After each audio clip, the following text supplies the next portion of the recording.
As eleições americanas em 2020 foram malucas. Entre acusações de Trump e Biden, bate-boca nos debates e muita polarização política, quem ganhou a corrida eleitoral e vai comandar a maior potência do mundo é o democrata Joe Biden. Mas o que isso tem a ver com o Bitcoin e o que esperar desse novo mandato da economia americana? E se é a primeira vez que você está por aqui, se inscreve no canal e deixa o seu like para a gente saber que tipos de conteúdo mais te ajudam a entender melhor o Bitcoin e as criptomoedas. Nessa primeira semana de 2021, Joe Biden foi certificado como presidente dos Estados Unidos, mesmo com Trump e seus seguidores questionando a vitória do democrata e invadindo o Congresso americano. Mas o curioso é que desde que o Bitcoin foi criado, as criptos permanecem num limbo regulatório. Legisladores do mundo todo até então não faziam a mínima questão de entender as criptomoedas e tentar regular elas. A SEC, por exemplo, segue fazendo corpo mole para aprovar fundos de Bitcoin negociados em bolsa, os ETFs. A indústria cripto também tem esperado ansiosamente uma orientação se os ativos digitais vão ser classificados como títulos, como commodities ou qualquer outro tipo de ativo. Mas agora, com a administração Biden, não tem nenhuma pista sobre como vai ser essa relação do governo com as criptomoedas. E na verdade, os ânimos estão bastante divididos. Por um lado, tem o empresário de tecnologia, bitcoiner e ex-candidato democrata à presidência, o Andrew Yang. Ele está sendo cotado a secretário do Comércio. E por outro lado, tem a ex-presidente do Fed, Janet Yellen. Ela é fã da expansão monetária e quantitative easing e foi anunciada como a futura secretária do Tesouro americano. Yang e Yellen estão em lados opostos do Bitcoin. Yang é crypto-friendly e já criticou a demora em sair uma regulamentação das criptos nos Estados Unidos, e ele quer que as criptos avancem. E Yellen é do time blockchain, não Bitcoin. Embora ela veja o valor do blockchain, ela admitiu que não é fã de BTC e não considera ele uma reserva de valor. E apesar da comunidade cripto americana ficar empolgadíssima com a cotação de Andrew Yang para o governo, todo mundo está de olho mesmo na Janet Yellen. Isso porque as empresas do setor cripto são enquadradas como empresas de serviços financeiros, ou MSBs. O que significa que essas empresas devem cumprir padrões e protocolos americanos de prevenção à lavagem de dinheiro e KYC, Know Your Client.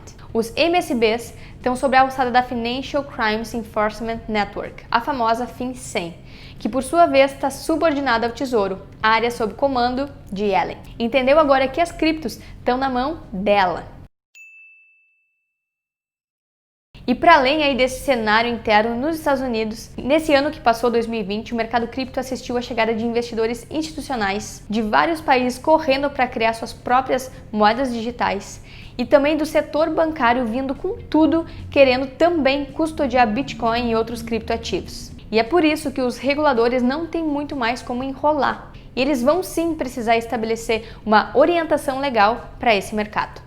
E essas decisões que acontecerem nos Estados Unidos e na Europa devem guiar como o restante do mundo vai reagir à regulação das criptomoedas. Outro ponto de atenção, e aí tem a ver com a economia como um todo, é que antes mesmo de Biden tomar posse, ele vem prometendo um pacote de estímulo para enfrentar o impacto do coronavírus na economia. O grande problema é que a economia americana já vem de um endividamento anterior à pandemia e que se agravou muito em 2020. A dívida americana já está em mais de 27 trilhões de dólares, o que corresponde a quase 100% do PIB. A criação de novos estímulos torna cada vez mais absurda essa dívida e cada vez mais impagável também. E o efeito dela, somado às rodadas de quantitative easing e expansão monetárias feitas pelo Fed nas últimas décadas, tem causado a perda do poder de compra e o enfraquecimento do dólar frente a outras moedas globais. Aqui no Brasil, a gente não percebe tanto esse enfraquecimento do dólar ou ele ter ficado mais barato. Pelo contrário, aqui ele ficou mais caro, porque a nossa moeda, o real, se desvalorizou muito. E em relação a moedas mais fortes, o dólar está no seu ponto mais fraco nos últimos 3 anos. Grandes gestores estão percebendo que a economia global está passando por apuros e estão começando aí a enxergar o Bitcoin como um ativo que se descola do mercado tradicional e que pode ser um safe haven, um porto seguro contra o colapso da economia tradicional. E é por isso que várias empresas e gestores começaram a comprar Bitcoin no final de 2020.